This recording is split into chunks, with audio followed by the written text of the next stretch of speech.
सम्पूर्ण दर्शक महानुभावहरूलाई विवेक गुरुङ च्यानलमा हार्दिक स्वागत तथा अभिवादन गर्न चाहन्छु।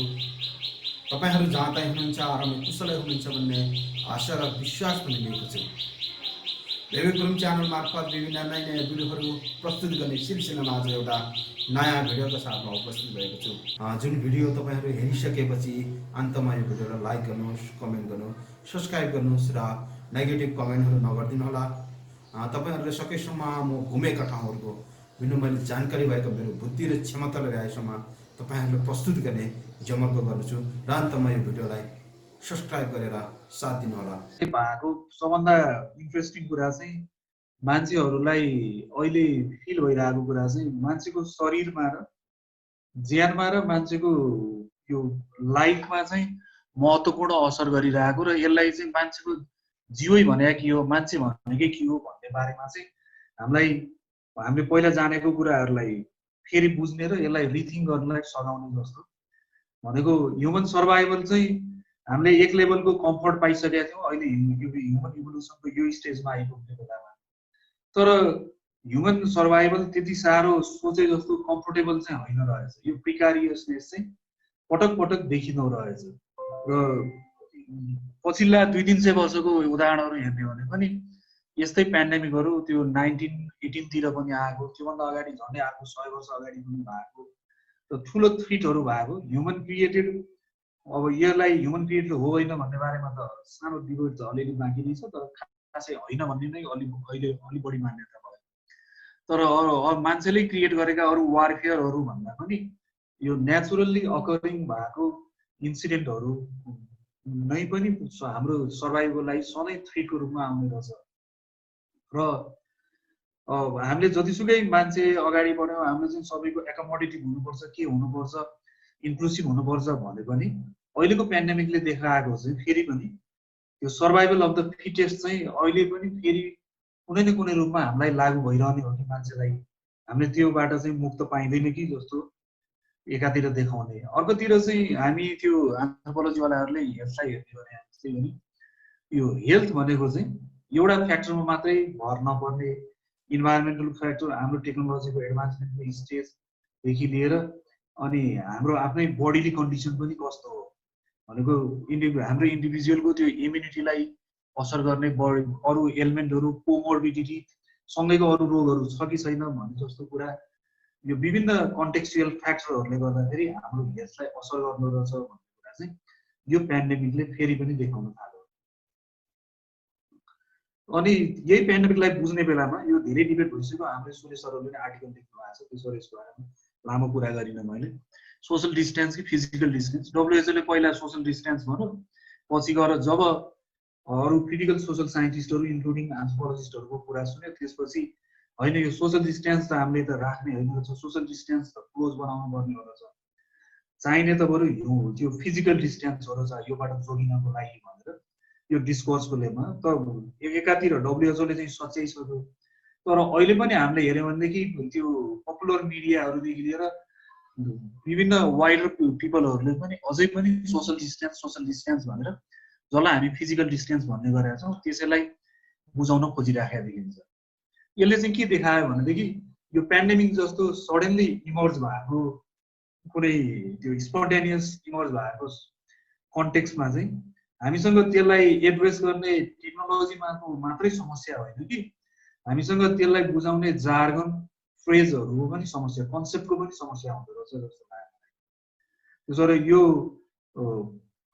हामी जहिले पनि एन्थ्रोपोलोजीमा डिफिनिसनल प्रब्लम भन्ने गर्छौँ। अहिलेको समस्या पनि त्यो डिफिनिसनल प्रब्लम चाहिँ एक लेभलमा सर्ट आउट भइसक्यो, तैपनि मान्छेहरू चाहिँ त्यही सोसल डिस्टेन्स भन्ने टर्मिनोलोजी नै अझै प्रयोग गरिरहेको देखिन्छ। र त्यो लिमिटेसन चाहिँ यो टेक्नोलोजिकल, मेडिकल, बायोमेडिकल लिमिटेसन भएको कुरा चाहिँ यता भोक्याबुलेरीमा पनि रिफ्लेक्सन भएको देखियो। र अल्टिमेटली त्यो होलिस्टिक कन्टेक्स्टमा हेर्ने भन्दाखेरि चाहिँ यो कसरी भयो, नेचरले यो यतिकै भएको कुरा हो कि यो पेन्डेमिक इमर्ज भएको चाहिँ यो नेचुरल अकरेन्सको रूपमा हो कि यो चाहिँ नेचुरल ब्यालेन्समा डिसब्यालेन्स भएको हो। यो ह्युमन पपुलेसनको ग्रोथको कन्टेक्स्टमा जब मान्छेहरूले मार्जिनल एरियामा रिसोर्सेस एक्सप्लोइट गर्न थाल्यो, त्यो मार्जिनल एरियामा रिसोर्सेस एक्सप्लोइट गर्ने क्रममा यो एक किसिमको त्यो ब्यालेन्स इन्भाइरोमेन्टमा भएको ब्यालेन्सलाई मान्छेले यो इम्ब्यालेन्स बनाएपछि यो एन्क्रोचमेन्ट गरेपछि चाहिँ त्यसको परिणतिको रूप कन्सिक्वेन्सेसको रूपमा आएको हो यो पेन्डेमिक भनेर अहिले पछिल्लो समयको एउटा अलिक डोमिनेन्ट बुझाइ चाहिँ यो भएको पाइन्छ। र त्यो यस्तो पेन्डेमिकलाई यो वाइड स्प्रेड पर्भेसिभ छ ग्लोबल्ली र एकपटक लकडाउन नभएको संसारमा अब देश कम्युनिटी एकदमै कम बाँकी होला। मेरो जानकारीमा चाहिँ कुनै पनि ठाउँ पुरानो अवस्थामा भएको कहीँ पनि छ जस्तो लाग्दैन। यस्तो कुरालाई अब विभिन्न ठाउँमा मान्छेहरूले यद्यपि अहिलेको कन्टेक्स्टमा हिलिङ मेडिकेसनको रूपमा बायोमेडिसिनको डोमिनेसन, जसलाई हामी वेस्टर्न मेडिसिन अथवा एलोपेथिक मेडिसिन भनेर हामी साउथ एसियन कन्टेक्स्टमा भन्ने गर्छौँ, त्यो बायोमेडिसिन अथवा मोडर्न मेडिसिन, त्यो बायोमेडिसिनको डोमिनेसन भएको पाइन्छ। तर त्यो बायोमेडिसिनको पनि लिमिटेसन त सँगसँगै देखिएको छ। पछाडिको स्लाइडमा म अलिक कुरा गर्छु बायोमेडिसिनको बारेमा। त्यो देखिँदाखेरि त्यो कमी भएको कारण प्लस अनि मान्छेहरू यतिकै चुप लागेर त बसिरहेको हुँदैनन्। यो समस्या सबैलाई गाँच्ने समस्या आइसकेपछि अनि त्यो जसरी यसले वाइडर सोसाइटीलाई ग्लोबल पेन्डेमिकको रूपमा इमर्ज भएको छ, यसको रेस्पोन्स हिलरहरूको तर्फबाट नि मल्टिपल लेभलमा त्यो फार एन्ड वाइड रेस्पोन्स भएको पाइन्छ। आयुर्वेद, नेचुरोप्याथी लगायतका यो हाम्रो साउथ एसिया नेपालमा प्र्याक्टिस गर्नेहरूले चाहिँ हाम्रो सुरुमा त हामी एक किसिमको क्षणिक आनन्दमा नै रुमल्यौँ। हाम्रो यो विभिन्न किसिमको जडीबुटी खान्छौँ, के गर्छौँ, हाम्रो खानेकुरामा सधैँ हर्बल मेडिसिनहरू हुन्छ, हर्बल स्पाइसेसहरू हुन्छ। त्यसबाट हाम्रो इम्युनिटी एकदमै नेचुरल्ली हाम्रो खानपिनको कारणले गर्दाखेरि नै यो नेचुरली भन्दा नि कल्चरल्ली हामी चाहिँ एकदमै इम्युन छौँ यस्तो डिजिज पेन्डेमिकहरूबाट भन्नेदेखि लिएर अनेक कुराहरू पनि आयो। र अहिले पनि प्यारलल रूपमा बेसार प्रयोग गर्नेदेखि के प्रयोग गर्ने र त्यसलाई डब्लुएचओले समेत स्पष्टीकरण दिएको देखिन्छ। भनेको यो बेसार, लसुन लगायतको कुराहरू प्रयोग गर्ने कारणले जेनरल्ली इम्युनिटी चाहिँ बढाउँछ, तर यो कोरोनाको लागि इम्युनिटी बढाएर कोरोनालाई रोक्नलाई नै सघाउँछ कि सक्दैन त्यो चाहिँ थाहा छैन भनेर एटलिस्ट डब्लुएचओ जस्तो बायोमेडिसिनको डोमिनेसन भएको ग्लोबल इन्स्टिट्युसनले पनि त्यो कुरा चाहिँ त्यसलाई एक्नोलेज चाहिँ गरेको छ। त्यस्तै गरी यो हामीले नेपालकै कन्टेक्स्टमा हेऱ्यौँ भने अब यो जनरल क्रिस्चियन अन्त के भएको छ देखिँदैन। हाम्रै यहाँ पनि फेसबुक ट्विटरहरूमा भाइबर भएको देखिएको यो गो कोरोना गो भनेर भनेको चाहिँ त्यो फ्रेज नै त्यही थियो मेरो जस्तो लाग्छ होइन, एकजना पास्टरले भन्नुभएको। अनि आइरोनिकल्ली उहाँकै छोरालाई बिरामी हुँदा चाहिँ उहाँ गाउँकै हेल्थ पोस्टमा लानु हुँदो रहेछ। अनि बा पनि बिरामी हुँदो रहेछ, बालाई पनि अलि टाढाको हस्पिटलमा लैजानु पर्ने रहेछ। अनि आफ्नो वरिपरिका मान्छेलाई चाहिँ कोरोना निको गर्छु भनेर उहाँले त्यो मन्त्रोच्चारण गरे चाहिँ गरी गर्दै हुनुहुन्थ्यो। भनेको त्यो एफिकेसी अचिभ भयो कि भएन भन्ने पनि मेरो लागि र मैले यहाँ देखाउन खोजेको महत्त्वपूर्ण कुरा भने चाहिँ के हो भने उहाँको कुरा सुन्नलाई त्यत्रा मान्छेहरू त हामीले देख्यौँ नि भिडियोमा, त्यत्रा सयौँ मान्छेहरू त्यहाँ सुन्न त गए। अनि उहाँले पनि मान्छेहरूलाई बुझाउन सक्छु अथवा यसलाई पत्याउने बनाउन सक्छु भन्ने त लाग्यो। भनेको यो यस्तो प्रिकारियस कन्डिसनमा मान्छेहरूले केही न केही उपाय चाहिँ खोजिरहेको भनेर चाहिँ त्यो उपाय खोज्ने कुरा चाहिँ यसलाई कुनै एउटा वेल इक्विप्ड फार्मास्युटिकल कम्पनीले ल्याबमा गरेको टेस्ट र कन्ट्रोल ट्रायल गरेको मेडिकल टेस्ट र मेडिकल एक्सपेरिमेन्ट र यो गो कोरोना गोलाई पनि झन्डै एउटै लेभलमा हेर्न सकिन्छ होला सफल नहुन्जेलको अवस्था। हामी एक किसिमको प्रेजुडिस भएको कारणले अथवा हामी अरू विभिन्न आधारमा यो गो कोरोना गो भन्दैमा चाहिँ कोरोना जाँदैन होला भनेर भन्न सकिएला। तर कुन फार्मास्युटिकलले कहिले यसको भ्याक्सिन बनाउँछ अथवा मेडिसिन बनाउँछ भन्ने पनि त निदो छैन नि। त्यसबाट सबैले कोसिस चाहिँ गर्ने रहेछन् भनेर यसलाई त्यो इफोर्टको लेभलमा, ह्युमन इफोर्टको लेभलमा हिलिङ प्रोसेसको रूपमा चाहिँ हेर्न सकिन्छ जस्तो लाग्यो। अनि नेपालमै भएको यो भिडियोहरू त देखिएन, तर इन्डियाको केही भिडियोहरू पूजापाठ गरेको, होम यज्ञ गरेको पनि देखियो। क्रिस्चियनको मात्र होइन, हिन्दूहरूले पनि गरेका देखिन्छन्। अनि मुस्लिमहरूको त्यस्तो रेस्पोन्स गरेको अथवा मस्कमा गएर काम गरेको त देखिएन। तर मुस्लिमहरूको त्यो उनीहरूको एनुअल के त्यो एउटा जार्गन थियो नि, इन्डियामा गएर जम्मा भएको, नेपालमा पनि आएको भने उनीहरूको त्यो एनुअल एन्टुरेजको क्रममा चाहिँ मान्छेहरूले उल्टो ब्लेम गरेको चाहिँ पाइन्छ। अब सायद मिडल इस्टतिर अथवा इन्डियाकै भागमा, पाकिस्तान बङ्गलादेशमा जहाँ मुस्लिमहरू धेरै छ, अथवा नाइजेरिया अथवा यो इन्डोनेसियातिर मुस्लिमहरू धेरै पपुलेसन भएको ठाउँमा चाहिँ सायद त्यहाँ पनि केही गरेर भेटिन्छ कि पक्कै पनि कुनै न हरेक कल्चरल कन्टेक्स्टमा, रिलिजियस कन्टेक्स्टमा मान्छेहरूले यो ठुलो समस्याबाट मुक्ति पाउनलाई कोसिस गरेको र कोसिस गरेको छु भनेर देखाउने इफोर्ट गरिरहेको चाहिँ पाइने रहेछ। भनेको जतिसुकै त्यो भल्नरेबल सिचुएसनमा भयो भने, जतिसुकै यो लकडाउन छ हामीले केही विचार गर्न सक्दैनौँ भने पनि मान्छेहरूले इफोर्ट चाहिँ गरिरहेका छन्। यसलाई यो सबै अप्रोचेसहरू, यो प्लुरल हिलिङ रेस्पोन्सहरूलाई मैले बुझ्न खोजेको कुरा चाहिँ यो आफैमा एफिकेसी भयो, यो इफेक्टिभ भयो भनेर भन्न भन्दा नि ह्युमन इफोर्ट चाहिँ मान्छेले गरिरहेछन् भनेर हेर्न सकिन्छ भन्ने लाग्यो।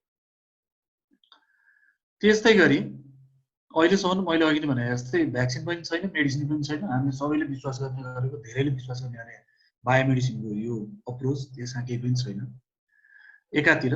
अर्कोतिर चाहिँ जे भइरहेछ त्यसैले काम चलाउने बेलामा पनि हाम्रै कन्टेक्स्टमा हेऱ्यो भने पनि त्यो टेस्ट, ट्रेसिङ, ट्रिटमेन्टमा एक्सेस चाहिँ मल्टिपल डिफरेन्सियल लेभलको एक्सेस भएको पाइयो। अब सहरमा बस्नेदेखि गाउँमा बस्ने मान्छेहरू छौँ, सहर पनि काठमाडौँ हो कि अर्को ठाउँ हो कि, अथवा त्यो प्राइभेट फेसिलिटिज हो कि यो पब्लिक हेल्थ फेसिलिटी हो, र प्राइभेट हेल्थ फेसिलिटीको एक्जिस्टेन्समा पनि मान्छेले अहिले क्वेसन गर्न थालेको पाइन्छ। त्यो चाहिँ उनीहरूलाई नै ब्याकफायर भएको पाइन्छ एकातिर।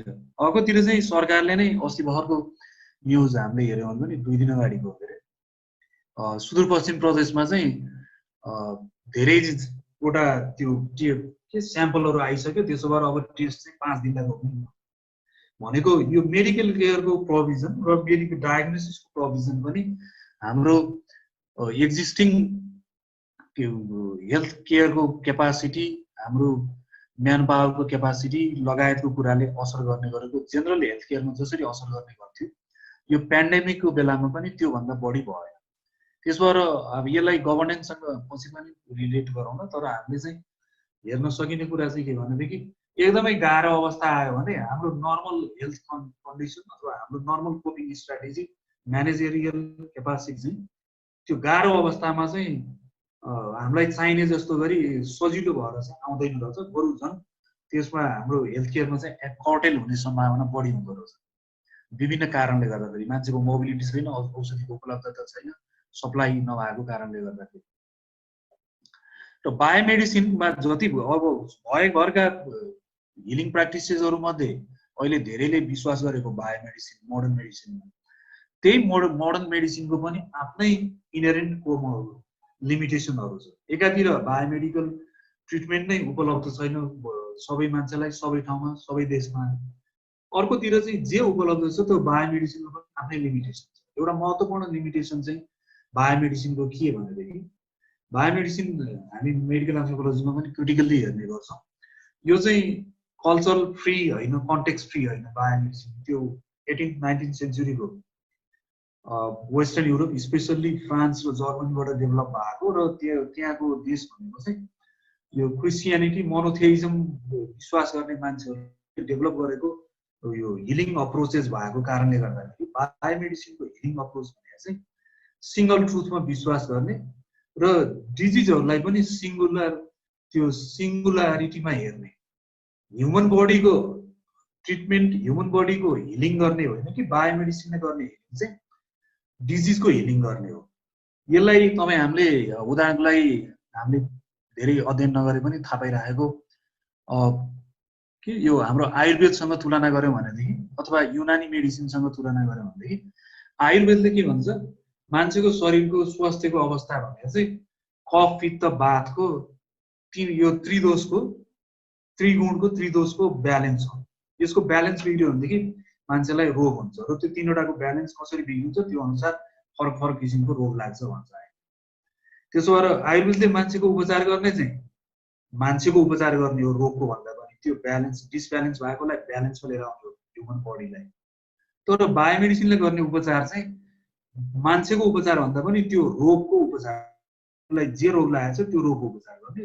र त्यो रोग चाहिँ अब अहिले हामीले देखिरहेछौँ, सुनिरहेछौँ नि, यदि उसँग पुरानो नन कम्युनिकेबल डिजिजेसहरू एनसिडिजहरू उदाहरणलाई प्रेसर सुगर जस्तो किडनीको पेसेन्ट छ भनेदेखि त्यस्तो बेलामा अनि त्यस्तो मान्छेलाई कोरोनाको भाइरसको एट्याक इन्क्रोचमेन्ट भयो भनेदेखि त्यो बेलामा चाहिँ उसलाई जोगाउन गाह्रो हुन्छ, उसको इम्युनिटी पनि कमजोर हुन्छ अनि त्यो कोमोर्बिडिटीको कारणले गर्दा।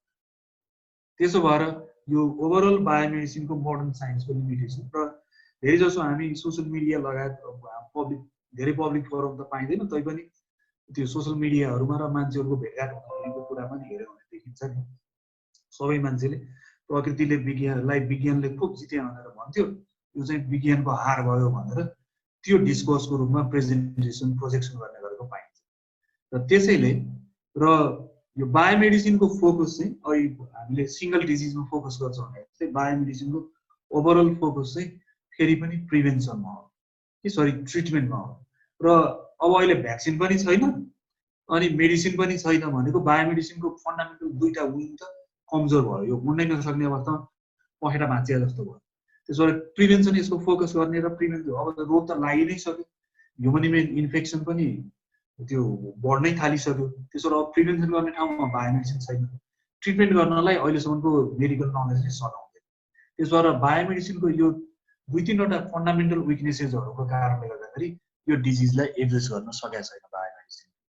आशा गरौँ छिटै केही होला। अब अलि आश लाग्दो न्युज त आउँछ। हाम्रैमा एकजना प्रोफेसर दासले गर्नुभएको त्यसको बारेमा पनि प्रशस्त क्रिटिकहरू आएको पनि देखिन्छ। त्यो क्रिटिक गरेको एउटा कारण चाहिँ यो बायोमेडिकल डोमिनेसन पनि हो। उहाँले लोकल आयुर्वेदिक मेडिसिनहरू हर्बल मेडिसिनहरू प्रयोग गरेर बनाउनु भयो भनेर त्यो साइन्स नै त्यो अप्रोच नै ठिक छैन भन्ने चाहिँ अलि सोसियल मिडियामा एक्टिभ भएको मेडिकल डक्टरहरूले धेरै क्रिटिक गरेका देखिन्छ।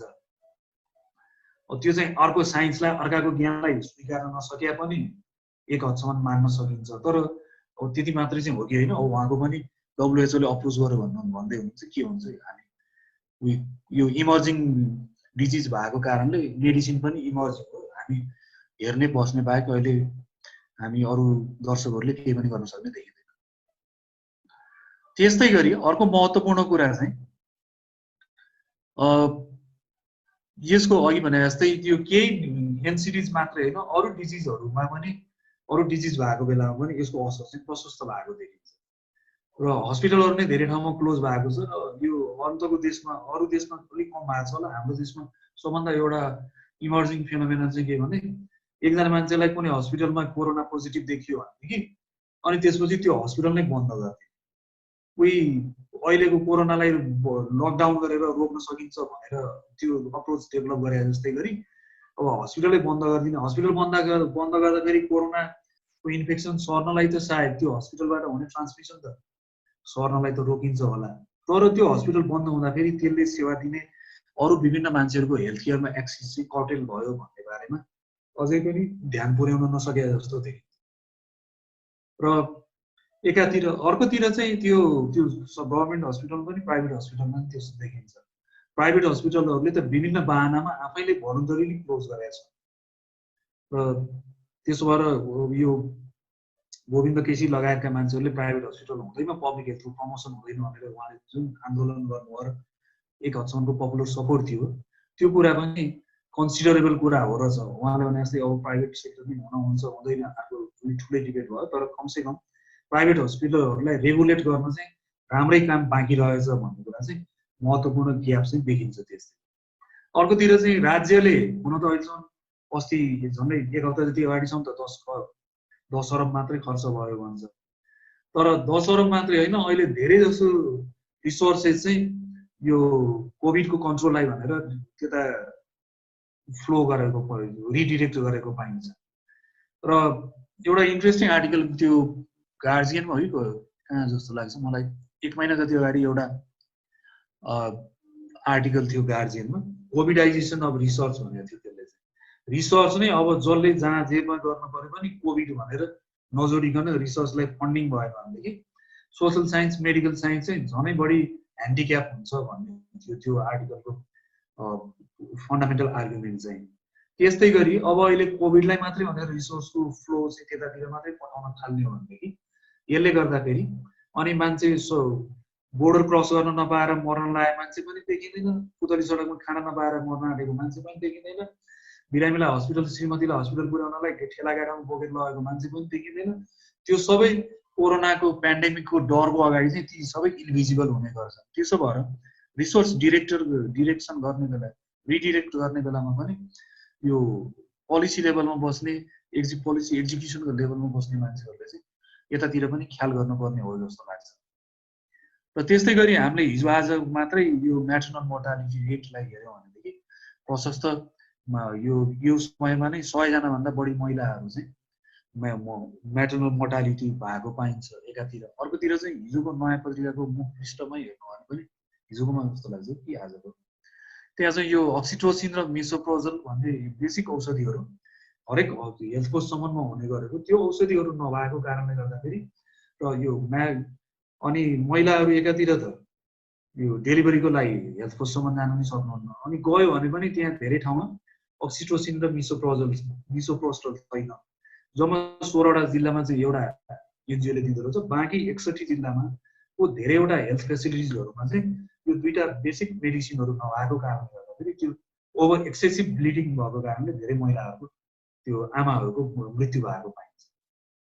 यही क्रममा मैले यहाँ नराखेको र आज मात्रै एउटा डेटा थियो, यो सुसाइड गरेर मर्ने मान्छेहरू पनि यो बेलामा चाहिँ 1000 जनाभन्दा बढी भयो भन्ने छ नेपालमा मात्र। भनेको यो सबै धेरै किसिमको स्ट्रेसहरू यो सुसाइड साइकोसोसियल पनि प्रब्लम हो भनेर त्यसलाई हेर्ने भनेदेखि चाहिँ त्यसको स्ट्रेसको कारण चाहिँ यो हेल्थको कारणले मात्रै भएन, अरू विभिन्न कारणले गर्दाखेरि पनि स्ट्रेस भयो। पनि अहिले कोरोनाको कारणले गर्दा अरू रोगको कारणले गर्दा मान्छेहरूलाई चाहिँ बढी असर गरेर भेटिन्छ। र यही कन्टेक्स्टमा हेर्ने भनेदेखि र जसरी हाम्रो राज्यले अहिले कोरोनालाई रेस्पोन्स गरे त्यो रेस्पोन्स गरे हेर्दाखेरि चाहिँ साँच्चै हामी संविधान त हामी त प्रजातान्त्रिक मुलुकमा बसेका छौँ, सबै नागरिक बराबर हुन्, तर अहिले कोरोनालाई रेस्पोन्स गर्दाखेरि सबै नागरिकले साँच्चै बराबरको व्यवहार भएको छ। एक्सिसलाई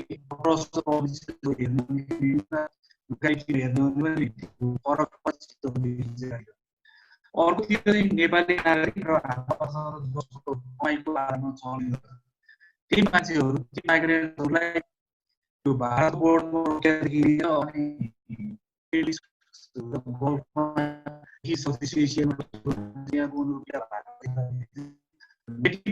राज्यको त्यसलाई मात्रै प्रोटेक्सन गर्ने हो कि अथवा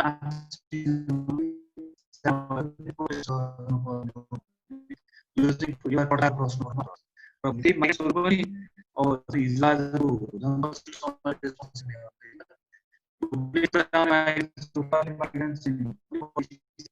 अनि आउने खाली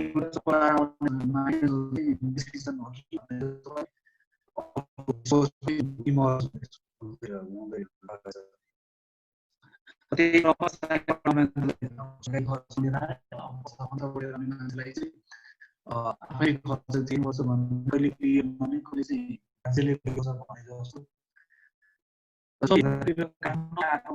सहरहरूका मान्छेहरू हाम्रो सहर र देश ती मान्छे आएको बेलामा चाहिँ उनीहरूले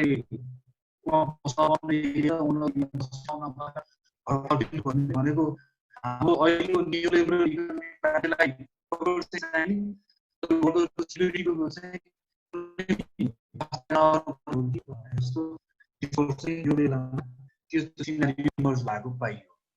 कपिल सर भोइस बुझिया छैन हो, आवाज छैन। अलि त्यो नजिकै भएर बस्नु होला नि। अघि नैदेखि कि अहिले भर्खरै? अहिले चरणमा चाहिँ हजुर अहिले बुझ्यो, अहिले ठिक छ सर, अहिले बुझ्यो हजुर। अनि त्यो क्वारेन्टाइन म्यानेजमेन्ट गरेकै अवस्थालाई हेर्ने भनेदेखि पनि हेल्थ गभर्नेन्सको कन्टेक्स्टमा हेर्ने भनेदेखि यो चाहिँ विभिन्न फर्ममा इमर्ज भएको देखिन्छ। सबैतिरको डब्लुएचओले एउटा सर्टेन रिक्वायरमेन्ट भनेको छ, सर्टेन प्यारामिटर मिट गर्नुपर्ने भनेको छ, प्यारामिटर र ताको लागि 1 महिनामा 16 ठाउँको क्वारेन्टाइनमा कुटपिट भएको पाइन्छ। र क्वारेन्टाइन काम गर्ने त्यो सर्भिस प्रोभाइडरहरू 11जनाको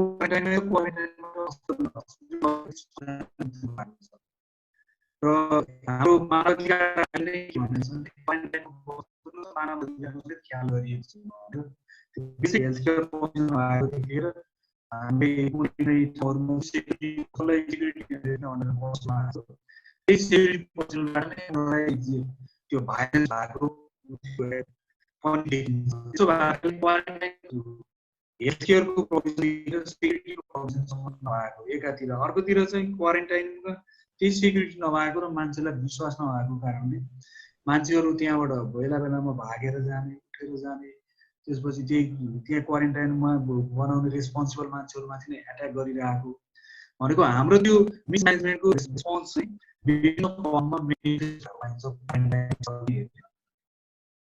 र यसले गर्दाखेरि अल्टिमेटली हाम्रो हेल्थ गभर्नेन्स चाहिँ यो हल्लीको मात्रै हो कि यो कन्ट्रोलले नै भएको यसले लामो समयको केही समयको समस्या हामीले छताछुला भएको पब्लिक प्रोक्युरमेन्ट अवस्थाहरू देख्यौँ होइन उनी केन्द्रदेखि लिएर अरूसँग सबै कुरा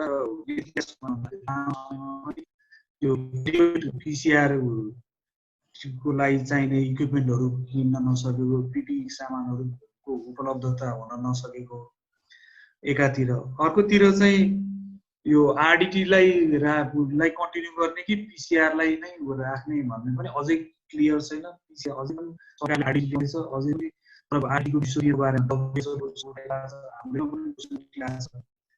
र सँगसँगै अर्को चाहिँ यो मेडिकल इक्विपमेन्ट पिपी र अरू मेडिकल सामानहरू चाहिँ नेपाल आर्मीले लिने हो कि सरकार स्वास्थ्य मन्त्रालयले लिन्छ त्यो पोलिटिकल डिबेट समेत पनि हुँदैछ यो सबैले गर्दाखेरि चाहिँ आर्मीलाई दिएको चुस्तताको लागि भनेर त्यति हुँदा पनि फेरि पनि आइपुगेको छैन बेलैमा भनेको जति नै कोसिस गरिरहे पनि यो सबैले के देखाउँछ भने अब कन्क्लुजनमा पुग्ने जति नै कोसिस गरिरहे पनि यो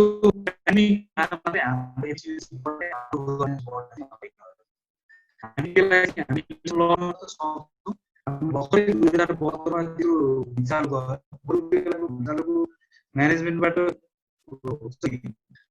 अरू चलाउने हातहरू पनि थिए अहिले त सबैलाई समस्या छ अरू कसैले पनि हात पसार्न नि सजिलो छैन यद्यपि केही देशहरूले त अलिअलि सघाएको देखिन्छ डिएफआइडी बेलायत लगायतकाहरूले तर अहिले सबैलाई आउने समस्या यो बेला हामीले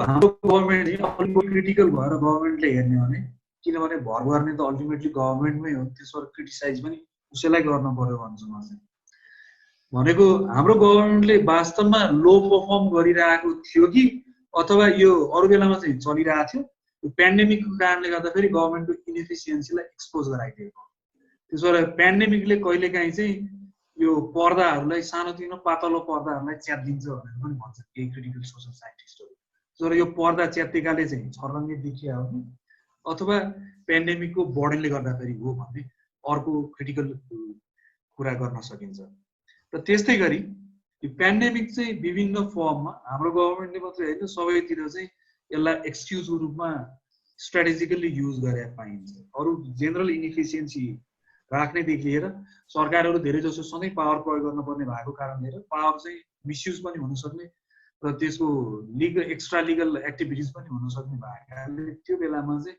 एक्सक्युज पनि हुने र धेरै जसो यो कन्स्पिरेसी थियोरिस्टवालाहरूले त अहिलेको लकडाउन चाहिँ यो यहाँ मात्रै होइन संसारभरिकै लकडाउन चाहिँ रेस्पेक्टिभ गभर्मेन्टहरू र डब्लुएचओ लगायत अरू प्रफिटियरिङ फार्मास्युटिकल कम्पनीहरूले उनीहरूले नाफा कमाउनलाई गरे हो भन्ने त्यो लेभलको पनि भन्ने छ त्यहाँसम्म चाहिँ म चाहिँ पुग्न चाहन्न तैपनि यसलाई पनि गभर्मेन्टले आफ्नो फाइदाको लागि पनि प्रयोग गर्ने चाहिँ देखिने रहेछ भन्ने हामी पनि पटक पटक देख्छौँ त्यो इन्ट्रा पार्टी डिस्प्युटलाई म्यानेज गर्नलाई होस् अथवा नेसनल लेभल अरू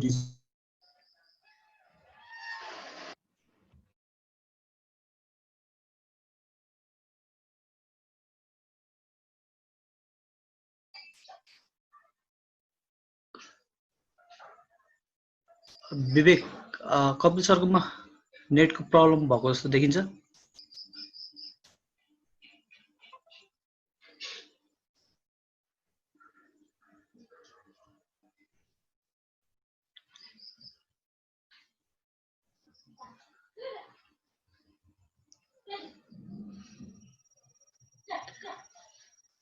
सरकोमा नेटको प्रब्लम भयो कि जस्तो देखियो।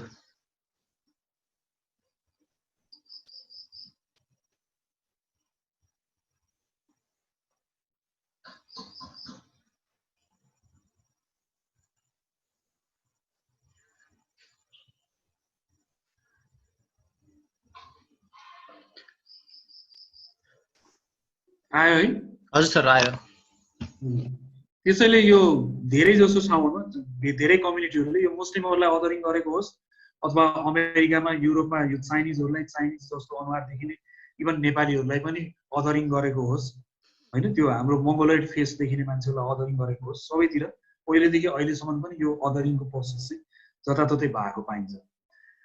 र यो पेन्डेमिकको कारणले गर्दाखेरि के साँच्चै मान्छेको बिचको ह्युमनहरूको बिचको बन्डलाई यसले चाहिँ कमजोर बनायो कि अब साँच्चै बढाउँदैछ? एक हदसम्म सर्फेस लेभलमा हेर्ने हो भने त यसले ह्युमन बन्डलाई कमजोर बनाएको, सस्पिसन बढाएको देखिन्छ। तर त्यो मेडिकसँग होस् अथवा गभर्मेन्टसँग अरूसँग पनि, तर अल्टिमेटली हेर्ने हो भनेदेखि अहिले पनि हामीलाई मान्छेको साथ चाहिन्छ, सहयोग चाहिन्छ। हामी फेस टु फेस भेट्न नसके पनि यसरी भने पनि त्यो भर्चुअल लाइफमा पनि कुरा गर्छौँ अथवा सकेसम्म हाम्रो एभ्रिडे लाइफको म्याटर पढाउने जस्तो कुराहरू पनि केही हदसम्म अगाडि बढाइराखेका छौँ। आफन्तसँग कुरा गर्ने फ्रिक्वेन्सी अलिक बढिरहेको छ होला, साथीहरूसँग कुरा गर्ने फ्रिक्वेन्सीहरू अलिक बढिरहेको छ होला। त्यसो भएकाले ह्युमन बोन्डलाई चाहिँ यो पेन्डेमिकले यसले साँच्चै त्यो कमजोर मात्रै बनाएको होइन, एक हदसम्म कमजोर बनाएको, एउटा पाटोमा कमजोर बनाएको देखिन्छ भने अर्को पाटोमा चाहिँ हामीले मान्छेहरूको बिचमा इन्टरेक्सन हुनुपर्ने रहेछ भनेर ह्युमन सोसल बिइङ हो भन्ने त्यो फन्डामेन्टल ह्युमन नेचरलाई चाहिँ अझ बढी स्ट्रेन्थेन गरे जस्तो पनि देखिन्छ यो हेर्दाखेरि। भने फाइनल्ली र केही मान्छेहरू इन्फेक्सस डिजिज आएको बेलामा उनीहरूको लागि एचआइभी एड्स होस् अथवा अरू ट्युबरक्लोसिस होस्, त्यस्तै गरी यो कोरोना भाइरसले पनि यो इन्फेक्सस डिजिजलाई पनि बढी एटेन्सन पाउने कारण चाहिँ अरू विविध कारणहरू मध्ये एउटा कारण चाहिँ के पनि भन्न सकिन्छ भने यसले सबै वर्ग र सबै समुदायका मान्छेलाई असर गर्ने गर्छ। अरू डिजिजहरूले चाहिँ सबैलाई कम असर गरेका थिए, यद्यपि यसको नि मोर्टालिटी र मोर्बिडिटी रेट चाहिँ निश्चित त्यो मार्जिनल सेक्सन अफ द पिपलमा बढी छ। तर इन्फेक्सन हुने सम्भावना चाहिँ सबैलाई भएको कारणले गर्दाखेरि अरू नन कम्युनिकेबल डिजिजले दिनौँ मर्ने मान्छेको सङ्ख्याभन्दा यसले दिनौँ मार्ने मान्छेको सङ्ख्या कम छ, अथवा भोकमरी लाएर मालन्युट्रिसनको कारणले गर्दा मर्ने मान्छेको सङ्ख्याभन्दा यसले मार्ने सङ्ख्या कम छ। तर भोकमरी लाएर एसिया, अफ्रिका, ल्याटिन अमेरिकामा मान्छे मर्दा त त्यो युरोप, अमेरिकाको र त्यही गरिब मार्जिनल एरियाको पनि अफ्लुएन्ट सोसाइटीलाई त असर गर्ने गर्दैन। तर यो पेन्डेमिकले गर्दाखेरि त त्यहाँको एफ्लुएन्ट मान्छेलाई असर गर्न सक्छ, केही पोलिटिकल लिडरदेखि केही धनी मान्छेहरूलाई पनि असर भएको हेर्न सकिन्छ हामी होइन। त्यसो भएकाले यो चाहिँ अल्ट्रुइस्टिक रूपमा मात्रै सबै मान्छेलाई के यो सबैको भलाइको लागि भनेर यसलाई यसको बारेमा यति साह्रो चासो भएको भन्दा पनि यसमा क्लास कन्सियसनेस पनि छ, यसमा सेल्फिस ह्युमनको त्यो सेल्फिस नेचर पनि रिफ्लेक्सन भएको पाइन्छ एकातिर।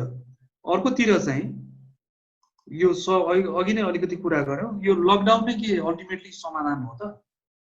लकडाउनले अब त्यो यसको नेगेटिभ कन्सिक्वेन्सेसहरू हेर्दा यसको उपचार हुन नपाउने अरू मेडिकल कन्सिक्वेन्सेस लगायत अब आर्थिक गतिविधि बन्द हुँदै जाने र मान्छे चाहिँ खाना नपाएर सडकमा उर्लनु पर्ने माग्ने अथवा केही मान्छेहरूले आत्महत्या गरेकोसम्म हामीले आज मात्रै सुन्यौँ होइन। त्यो बयलपाटा हस्पिटल त्यति राम्रो भनेर नाम चलेको हस्पिटलले पनि यही बेलामा मान्छेलाई जागिरबाट निकाल्यो, अनि त्यसपछि उहाँले चाहिँ जागिरबाट जसले निकाल्यो उहाँ मान्छेले सुसाइड कमिट गर्नु भनेको यो इकोनोमिक यो क्रन्च यो समस्या चाहिँ सबैतिर भएको पाइन्छ। र यो यदि लकडाउन मात्रै बढाउँदै जाने र अरू उपायहरू कमलाई ध्यान कम दिँदै जाने हो भनेदेखि यसको असर चाहिँ अझ बढी डिभास्टेटिङ असर हुन सक्छ होला। त्यसैले अल्टिमेट सोल्युसन लकडाउन त होइन होला, लकडाउनले हामीलाई टाइम बाई गर्नलाई मात्रै समय दिन्छ र त्यो राज्यलाई पनि हामी कम्युनिटी लेभलमा पनि। त्यसो भएर अल्टिमेट सोल्युसन भनेको चाहिँ अब साइन्टिस्टहरू आफ्नो लेभलमा काम गर्दैछन्, तर ह्युमन बन्डलाई एनहान्स गर्दै फेरि पनि ह्युमन सोलिडारिटी बढाउँदै योसँग कोप गर्ने कुरा चाहिँ महत्त्वपूर्ण हुन्छ होला। हस्, धन्यवाद। यति नै हो। हुन्छ, कपिल सरलाई धन्यवाद। र म अब समय एकदमै थोरै छ भन्ने जानकारी पाइरहेको हुँदाखेरि म यो बिचमा जनक सर जोडिनु भएको छ, जनक सरलाई पनि नमस्कार भन्दै थ्याङ्क यू। अरू हामीसँग झन्डै कतिजना हुनुहुन्छ, 31 जना सहभागी छौँ हामी। यो बिचमा म प्रश्नमा भन्दा पनि विनोद सर यदि सुनिराख्नु भएको छ भने र हुनुहुन्छ भने सरको के छ यसमा आफ्नो अब्जर्भेसन अलिकति केही सेयर गर्न सक्नुहुन्छ? यदि सर हुनुहुन्छ भने।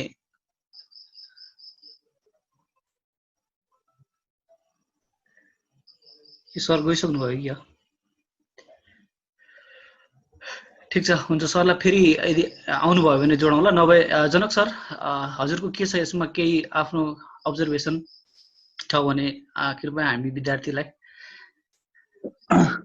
होइन, मेरो त्यस्तो खासै केही छैन। म बिचमा यो यतातिर किचनतिर थिएँ, ढिलो भयो। एनिवे म कपिल सरको जुन कुरा आयो र त्यसमा उहाँले जसरी अन्तिमको उहाँले जुन निचोड भनौँ न, उहाँको जुन कन्क्लुजन थियो त्यो मलाई एकदमै त्यो चाहिँ एउटा माननीय कुरा के हो भने अल्टिमेटली यसको सल्युसन मेडिकल सल्युसन पनि हेल्थको सल्युसनहरू हुँदै जाला, तर there is no alternative other than promoting the bonding between human, हैन, मानिसहरूको बीचको तपाईको सहकार्य र एकताबद्धता लाई बलियो बनाउनु भन्दा अर्को विकल्प छैन उहाँले जुन भन्नु। I think that is a very important message.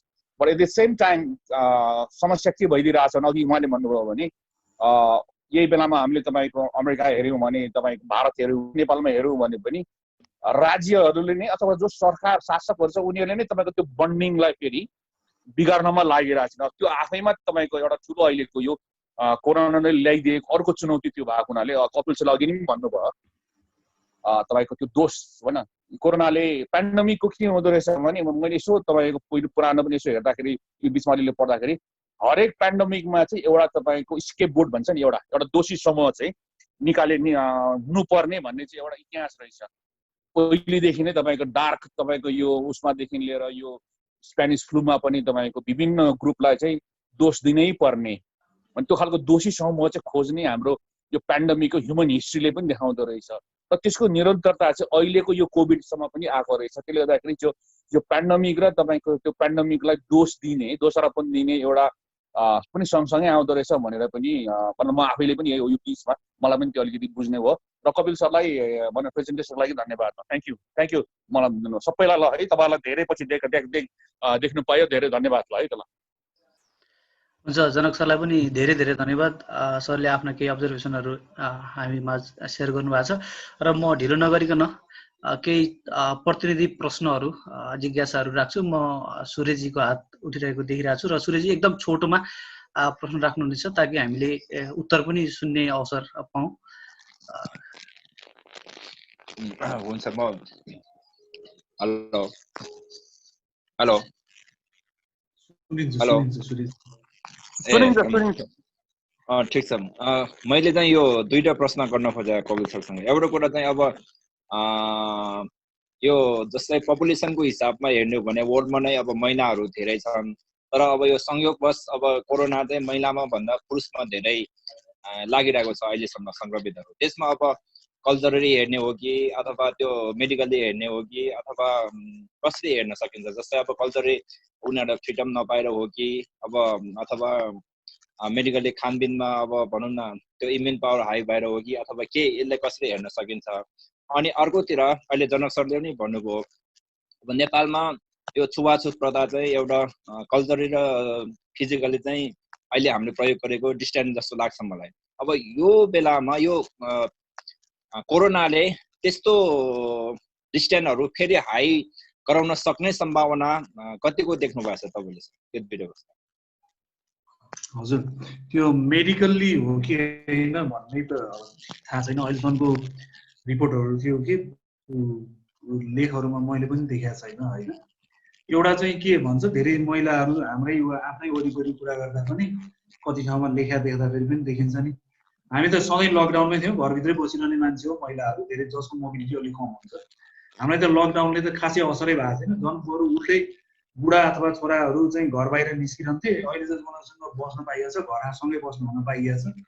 तर यो लकडाउन त हामीलाई त केही पनि फिलै भएको छैन भन्ने एक लेभलको पनि सुरुमा त देखिन्थ्यो। अब त 3 महिना हुन लाग्यो, त्यो सुरुको कुरा पनि अब चाहिँ कम हुँदै गएको देखिन्छ होइन।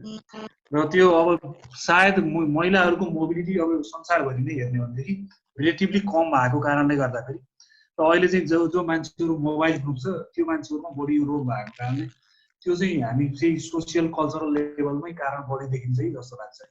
महिलाहरूको इम्युनिटी हुन त पुरुषहरूभन्दा महिलाहरूको इम्युनिटी जेनरली बढी नै हुन्छ, तर त्यो इम्युनिटीले गर्दाखेरि महिलालाई कम लाग्छ भन्ने चाहिँ अहिलेसम्मको कुनै फाइन्डिङ्सले देखाएको छ जस्तो लाग्दैन। अनि तपाईँले भने त्यो यो बन्ड के हाम्रो बिचको डिस्टेन्स, उदाहरणको लागि हाम्रै जस्तो त्यो डिस्टेन्स यो पेन्डेमिक आएर पनि यसको असर केही हदसम्म त रहला, तर यसले हामीसँग भएको पुरानो डिस्टेन्स नै काफी छ होइन। अहिले 19 सालदेखि 20 सालदेखि त्यो हटाउन खोज्दा खोज्दै पनि नहटेको छुवाछुत कानुनी रूपमा हटे पनि व्यवहारमा बसिरहेको त्यो अझै बाँकी छ। तर यसले धेरै थप्ला जस्तो चाहिँ लाग्दैन मलाई। एक हदसम्म यसमा त अब एसियनहरूलाई त्यो युरोप अमेरिकातिर एक किसिमको त छँदै थियो अदरिङ गर्ने प्रोसेस त होइन। अथवा हाम्रैमा पनि हाम्रोमा त त्यो जसलाई कथित दलित भनेर भन्ने गरिन्थ्यो उहाँहरूलाई त अहिलेको यो रेस्पोन्सिबिलिटी त छैन नि होइन। यदि त्यो मुस्लिमहरूलाई नै त्यस्तो हुन्थ्यो भनेदेखि चाहिँ हाम्रो जस्तो ठाउँमा नि सायद अझ नयाँ रूपमा इमर्ज हुन्थ्यो होला। भारत नेपाल जस्तो सोसाइटीमा त मुस्लिमहरूलाई त त्यसो गर्ने नभएको कारणले नयाँ डिस्टेन्स चाहिँ क्रिएट गर्ला जस्तो लाग्दैन। बरु हाम्रो बिहेभियर लेभलमा चाहिँ अलिअलि चेन्ज लिएर आउँछ कि त मान्छेहरूलाई। भनेको अब हामी जति त्यो फिजिकल्ली नजिक हुनलाई जति सकिँदै हुन्थ्यौँ के गर्थ्यौँ अथवा त्यो कुराहरूमा चाहिँ अलि झस्काउँछ कि केही समयसम्म चाहिँ झस्काउँछ होला जस्तो लाग्छ मलाई चाहिँ। मैले यो बिचमा कपिल सरलाई एउटा प्रश्न जस्तै अब जिज्ञासै भनौँ यसलाई के राख्न चाहेँ भने यो पेन्डेमिकको पोस्ट पेन्डेमिकको असर जसरी युवल नोभा हरारीले इतिहासकार युवल नोभा हरारीले बेला बेलामा भन्ने गरे चाहिँ अब त्यो सर्भिलियन्सको पाटो चाहिँ एकदम स्ट्रङ भएर आउँछ, जसले चाहिँ अहिलेसम्मको गभर्मेन्टालिटीको जुन हिसाबले चाहिँ राज्यहरूले प्र्याक्टिस गरिरहेको थियो त्यो चाहिँ अब एकदम घनीभूत भएर चाहिँ अहिलेसम्म मान्छेको बाहिरी आउटर बडीलाई चाहिँ सर्भिलियन्समा राखिरहेको अवस्थामा अब राज्य चाहिँ इनर बडी शरीरभित्रै पसेर पनि सर्भिलियन्स गर्ने यो अवस्था चाहिँ हुनसक्छ भनेर उनले भनिरहँदा चाहिँ यो अवस्था आउन सक्ने सम्भावना कस्तो देख्नुहुन्छ र अहिलेसम्म हामीले विश्वव्यापी रूपमा हेर्दाखेरि डब्लुएचओको रोल सँगै के भन्छ यो पब्लिक हेल्थ सिस्टम चाहिँ खत्रै भनिएका देशहरू पनि यस्तो अवस्थामा चाहिँ लडखडाउन थालेको देखिँदै गर्दाखेरि यो एकदम ठुला भनिएका विशाल भनिएका र शक्तिशाली भनिएका देशको पब्लिक हेल्थ सिस्टम झुर रहेछ भन्ने कुराको चाहिँ यो अहिलेको पेन्डेमिकले देखाइदिएको तपाईँले अघि भने जस्तो पातलो पर्दा चाहिँ च्यातिने अवस्था छ भनेर भने जस्तै यो उनीहरूको के कपडा पातलै थियो कि यो अलि ठुलै धक्का लाएर च्यातिया सर यसमा चाहिँ के छ सर? हजुर पहिला त्यही पर्दाबाट थाल्यो भनेदेखि होइन हामीलाई हामीले मेडिकल एन्थ्रोपोलोजीको केही लिटरेचरहरू पढ्ने बेला हेऱ्यो भने जनक सर त युएसए बस्नु पनि म त युएसए त गएको छैन होइन। भनेको त्यहाँको पब्लिक हेल्थ सिस्टम चाहिँ जोसँग पैसा छ अथवा इन्सुरेन्स गर्न सक्छ त्यो मान्छेको लागि त राम्रै हो, तर इन्सुरेन्स गर्न नसक्ने मान्छेहरूको लागि र इन्सुरेन्स नगरेको मान्छेहरूको लागि चाहिँ त्यहाँको पब्लिक हेल्थ सिस्टम त त्यो धेरै राम्रो त काउन्टर प्रोडक्टिभ छ भन्ने मेडिकल टेक्नोलोजीको एडभान्समेन्ट त भएको छ, तर अफोर्ड गर्न नसक्ने मान्छेको लागि त गाह्रो छ भन्ने सुनिरहेकै हो होइन। बरु इटालीको चाहिँ अमेरिकाको भन्दा नि इटालीको राम्रो हुँदा हुँदै पनि त्यहाँ चाहिँ समस्या भयो भन्नुहुन्छ। सुरुमा त बरु त्यो धेरै जसो त्यो जुन ठाउँ भनेको छ त्यो ठाउँ चाहिँ धेरै यो वृद्धाश्रमहरू भएको ठाउँ पनि हो। स्पेन र इटाली चाहिँ युरोपभरिमा युरोपका अन्तका बुढाबुढीहरू पनि स्पेन र इटालीमा त्यहाँ वृद्धाश्रमहरू धेरै छ र अलिक सस्तो छ भनेर त्यहाँ मान्छेहरू बस्नलाई बुढेसकालमा बस्न जाने ठाउँ पनि हो स्पेन र यो इटालीमा। त्यहाँको त्यो मोर्टालिटी रेट हेरेर भनेदेखि चाहिँ धेरै जस्तो मान्छे माथिल्लो उमेर समूहका मान्छेहरूको कारण चाहिँ एउटा कारण चाहिँ त्यो पनि हुनसक्छ होला। तर पब्लिक हेल्थ सिस्टम जसरी डेभलप गरिएको थियो त्यो डेभलप गरेको पब्लिक हेल्थ सिस्टम चाहिँ यस्तो लेभलको पेन्डेमिकलाई एड्रेस गर्न नसक्ने पनि हुँदो रहेछ भन्ने पब्लिक हेल्थ सिस्टमको पनि बायोमेडिसिनको मात्रै होइन हेल्थ केयर सिस्टमको पनि लिमिटेसन चाहिँ होला सायद होइन। हाम्रो जस्तोमा त अब अरू बेलामा पनि यसै गाह्रो थियो, यो बेलामा त झनै गाह्रो। न हाम्रो मेडिकल इन्सुरेन्स छ, न हाम्रोमा गएको बेलामा डाक्टरले हेल्थ केयरको सर्भिस प्रोभाइडरले राम्रोसँग रेस्पोन्स गर्ने गर्छ अथवा त्यो दुइटाको बिचको कन्फ्रन्टेसन पनि अरू बेलामा पनि देखियो, यो बेलामा पनि झनै बढ्यो होइन। तपाईँले भने त्यो हाराहारीको कुरा चाहिँ इन्ट्रेस्टिङ लाग्यो मलाई। भने अब हुन त अहिले पनि हामी यो पेन्डेमिक हुनुभन्दा अगाडि नै पनि तपाईँले नयाँ मोबाइल किन्ने बेलामा तपाईँलाई चाहिँ लोकेसन ट्र्याक गर्नेदेखि लिएर अरू काम गर्ने कि नगर्ने भनेर त तपाईँको मोबाइलले त त्यो सिम इन्स्टल गर्ने बित्तिकै सधैँ सोधिहाल्थ्यो। केही हदसम्म यो मोडर्न इलेक्ट्रोनिक ग्याजेटहरूले हामीलाई मोनिटरिङ त सधैँ गरि नै रहेका छन्। त्यसको सबभन्दा राम्रो चाहिँ यो हुवावेले प्रमोट गर्न लागेको 5G को बारेमा देखिन्छ नि होइन। बेलायतले बल्ल बल्ल मान्यो तर अमेरिकाले चाहिँ ट्रम्पले चाहिँ हुँदैन, यसले चाहिँ यो स्पाइङ गर्नलाई हो भनेर भनेको। यो टेक्नोलोजी प्रतिको अविश्वास सबैतिर भइरहेको बेलामा र टेक्नोलोजीको एफिकेसी र त्यसको एन्क्रोचमेन्ट चाहिँ हाम्रो ह्युमन बडीमा पनि हुन सक्ने भएको कारणले त्यो सम्भावना चाहिँ हुन्छ होला सायद।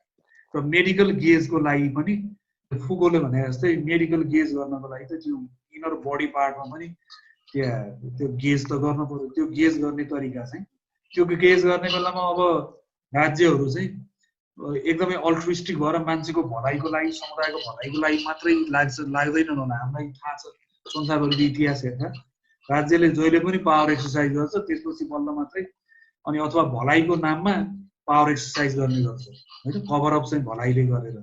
तर त्यो मेडिकल गेज र टेक्नोलोजिकल गेज हुने सम्भावना चाहिँ कहिले हुन्छ अब त्यो टेक्नोलोजीको एडभान्समेन्टमा भर पर्ला होइन। आज मात्रै एउटा कथा हो कि त्यो आर्टिकल हो देखिन अनलाइन त्यो यो सबै षड्यन्त्र हो, यो सबै पैसा कमाउनलाई कोरोना केही पनि छैन भन्ने एउटा लेख पढ्न त्यो बेला मैले हेरेकोमा चाहिँ त्यो बेलामा 28000 कि 30,000 भनेको त्यो लेभलको कन्स्पिरेसी थ्योरीमा विश्वास गर्ने मान्छेहरू भन्दाखेरि त यो अहिले के भन्छ त्यो भ्याक्सिनेसनको नाममा उसले चाहिँ चिप्स सर्भिस पठाउँदैछ मान्छेलाई रोबोट जस्तो बनाउनु पर्छ। त्यो सबैलाई कुनै राज्यहरूलाई हामीले अविश्वास गर्ने अनुसार राज्यहरूले कुनै मेकानिजम प्रयोग गर्न सक्छन् होला। तर त्यति सजिलै त अहिलेसम्मको एक्जिस्टिङ टेक्नोलोजीले दिन्छ होला जस्तो चाहिँ लाग्दैन। हजुर हुन्छ र हामीसँग अब 7 मिनट बाँकी छ। यसमा कसैलाई प्रश्न जिज्ञासा अथवा केही थप जनक सरलाई केही थप यसमा केही छ भने सरलाई पनि। मेरो छैन, सुनिल सर तपाईँहरू गर्नुहोस्, म सुन्छु। हुन्छ सर। यदि कसैलाई प्रश्न सोध्न मन छ र मैले देखिरहेको छैन भने माइक अनम्युट गरेर बोल्दा पनि हुन्छ।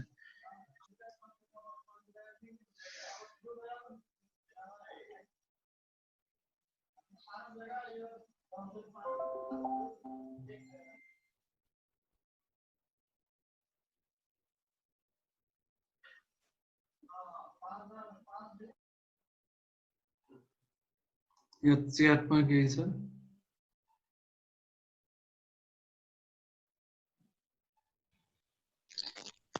च्याटमा केही क्वेसनहरु आएन। च्याटमा दुईटा क्वेसन छ, एउटा सञ्जय लामा गुरुङ र दावा शेर्पाले क्वेसन गर्नु भएको छ। यसमा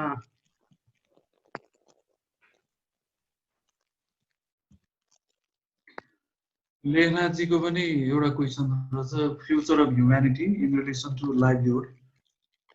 अब यो कसरी पटाक्षेप हुन्छ त्यसबाट केही भन्न सकिने अवस्था नै छैन होइन, कसैसँग पनि जवाब छैन होला त्यो।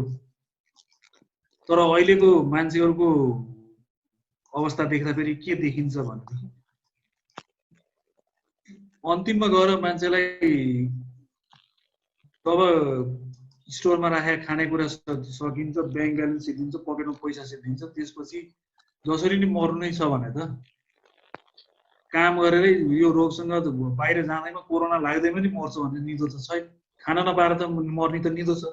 मान्छे अल्टिमेटली त्यो आइदर अर भन्ने चोइस आयो भने त खानको लागि काम गर्न त निस्किन्छ भने राज्यले दियोस् नदियोस् काम गर्न अथवा खानेकुरा खोज्नले निस्किन्छ। त्यो राज्यले लेजिटिमेट तरिकाले दिएन भने इलेजिटिमेट राज्यले इलेजिटिमेट भन्ने तरिकाले पनि मान्छे खानेकुरा खोज्न त निस्किन्छ। त्यो बेलामा त यो अगाडि देखिएको तर्साउने रोग भन्दा पनि मान्छेलाई बढी चासो त आफू र आफ्ना नजिकका मान्छेलाई डिपेन्डेन्टलाई खुवाउने कुरा मुख्य हुन्छ होला जस्तो लाग्छ।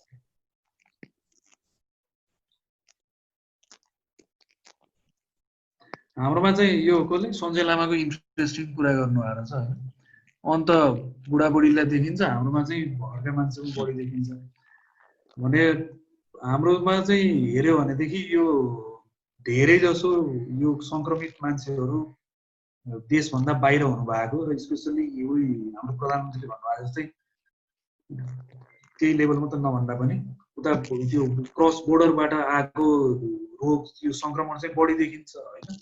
त्यो बोर्डर क्रस गर्ने मान्छेहरू बुढाबुढी उमेरका भन्दा पनि युथहरू बढी भएको कारणले एकातिर अनि त्यो सिधा उहाँहरूलाई भएको उहाँहरूलाई। तर हाम्रोमा सानो उमेरको बच्चाहरू पनि विद्यार्थी छन्।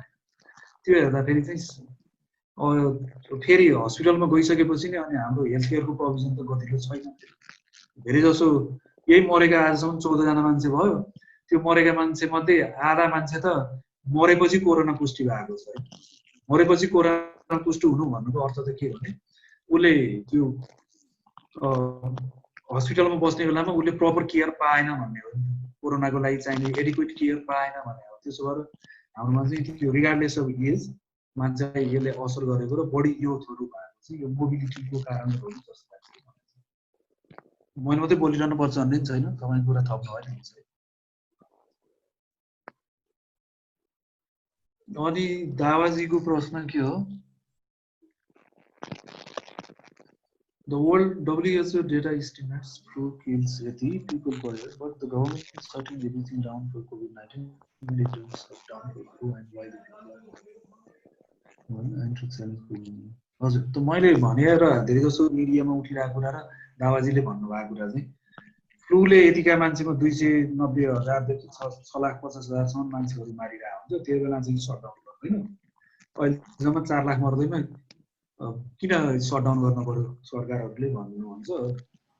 त्यो प्रश्न चाहिँ अब यो सुरुमा त फ्लू यसरी मान्छेलाई असर पनि गर्दैन र फ्लू थाहा नभइकन मान्छेलाई मारेर पनि लाँदैन होइन। अहिलेसम्म मेडिकल साइन्सले यो कोरोनालाई जसरी प्रोजेक्सन गरेको छ त्यो आधारमा हेर्दाखेरि त्यसो गरेर डराउनु पर्ने सटडाउन गरेका चाहिँ गभर्मेन्टले सबै षड्यन्त्र गर्नलाई मात्रै सटडाउन गरेको भन्नुपर्छ छैन मात्र होइन। त्यो सटडाउन गरे बेला अरू सबै थोक जस्तै गरी अलिकति मिसमास आफ्नो इफिसियन्सीलाई नि ढाकछोप त गर्न खोज्ला, तर त्यो जम्मै थोक षड्यन्त्र गर्नलाई मात्रै सटडाउन गरेको त होइन। त्यो चाहिँ शङ्का छ। गभर्मेन्टले यो सटडाउन गरेको चाहिँ केही हदसम्म मान्छेहरूलाई जोगाउनलाई भन्दै भनेर हो। तर त्यो जोगाउने तरिका चाहिँ अरू तरिका छोडेर सटडाउनलाई मात्रै लिने तरिका चाहिँ ठिक भएन कि भन्ने चाहिँ धेरैतिर अब चाहिँ प्रश्न उठ्न थालेको छ जब यो लकडाउन लामो हुन थालेको कारणले गर्दा।